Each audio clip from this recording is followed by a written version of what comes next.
Увага всього світу прикута другу добу, навіть третю, до Європейського парламенту, де відбувалися вибори, зокрема такі очікувані. Ті вибори, які, звісно, впливатимуть і на ситуацію на російсько-українському фронті, парадигму боротьби із російським диктатором, як і очікувалося, власне, близько третини все-таки посіли цього разу, хоча і з меншими результатами. Деякі з них, зокрема, представники Угорщини, неочікувано низькі отримали відсотки, хоч пройшли, але все-таки третину місць цього разу посідають популісти та ультраправі, які прогнозували на загал експерти та аналітики. Між тим, давно вже частина правих, зокрема, та й ультраправих, все-таки дивляться в сторону України, а не Росії. Тому розганяти завчасно, передчасно паніку, що вони будуть мати якийсь проросійський вплив чи лобіюватимуть саме інтереси Кремля в Європарламенті, зарано. Окрім того, чинна президентка Єврокомісії Урсула фон дер Ляєн, яка хоче зберегти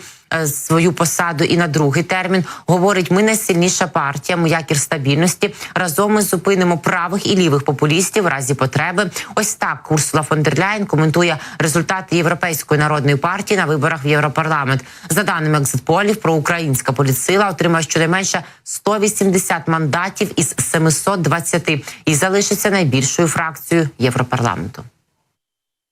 Сьогодні хороший день для ЄНП. Ми виграли європейські вибори, друзі мої. Ми найсильніша партія, ми якір стабільності. Разом з іншими ми побудуємо бастіон проти крайніх лівих і крайніх правих. Ми зупинимо наступ популістів у ЄС.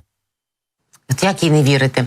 Пріоритетом Європейської народної партії стане розбудова проукраїнської, проєвропейської більшості у Європарламенті, додає президентка Єврокомісії Урсула фон дер Ляєн. Ці вибори, каже вона, надіслали нам два послання. Перше – є більшість у центрі для сильної Європи. І це є критично важливим для стабільності. Цей центр збережений для ось цього балансу, про який вона сказала вище. Але також є правдою, визнає Урсула фон дер Ляєн, що екстремально ліві та праві отримали підтримку. Саме тому ці результати означають величезну відповідальність для партій у центрі. Ми можемо мати розбіжності, але всі ми хочемо бачити сильну та ефективну Європу, говорить нам Урсула фон дер Ляєн під час прес-конференції у Брюсселі, коли вже стало відомо, що Європейська народна партія зберігає і ось таку велику кількість мандатів – 180 в Європарламенті. Саме тому, анонсує фон дер Ляєн, ЄНП негайно розпочне роботу з проукраїнськими та проєвропейськими силами, європейськими соціалістами і демократами та оновленою Європою – Renew Europe.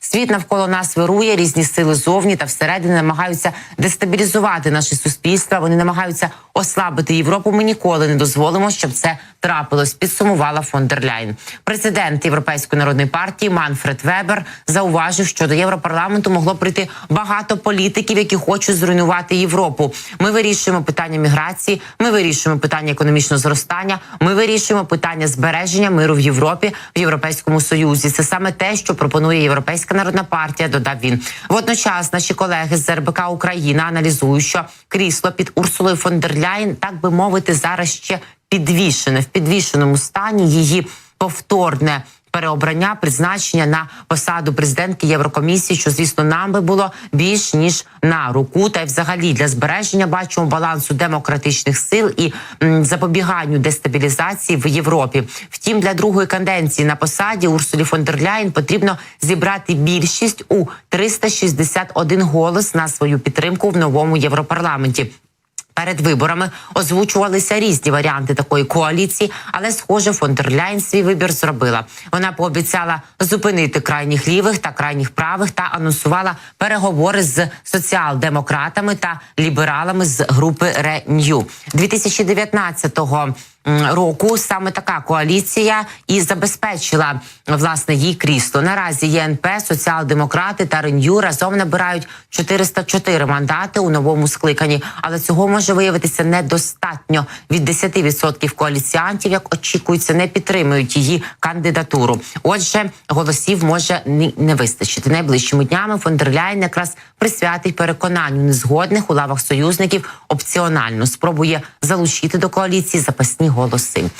Вибори до Європарламенту, що тривали з 6 по 9 червня, закінчилися. Підрахунку голосів продовжується, але приблизні результати, як ми бачимо, вже відомі. Вони безпосередньо вплинуть на те, як буде сформовано інші структури Євросоюзу, яким курсом піде об'єднана Європа. Для України ці вибори також важливі. Від них залежить, хто саме обійме ключові для нас посади в ЄС. Голови Єврокомісії та Європейської ради, головного дипломата та відповідального за вектор оборони. І те, чи Євросоюз збереже нинішній рівень єдності в підтримці України. Праві сили від поміркованих до радикальних, безумовні переможці цих виборів. Понад десяток додаткових місць отримала правоцентристська Європейська народна партія, посилилися націонал-консервативні європейські консерватори та реформісти. І ще більше ультраправа група «Ідентичність та демократія».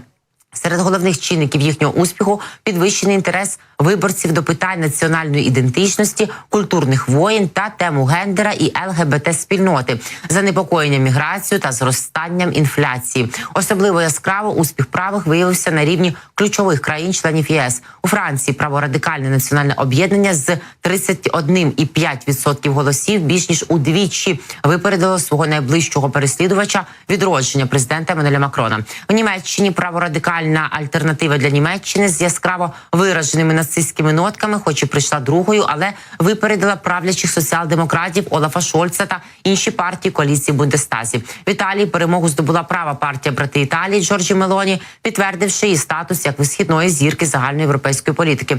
Незалежно від того, які коаліції будуть сформовані в Європарламенті та як будуть розділені посади, голос правих однозначно стане більш чутним на загальноєвропейському рівні. А серед них є як симпатики Україні з Джорджа Мелоні, зокрема, так і відверто, звісно, як я вже вам зауважувала, антиукраїнські сили.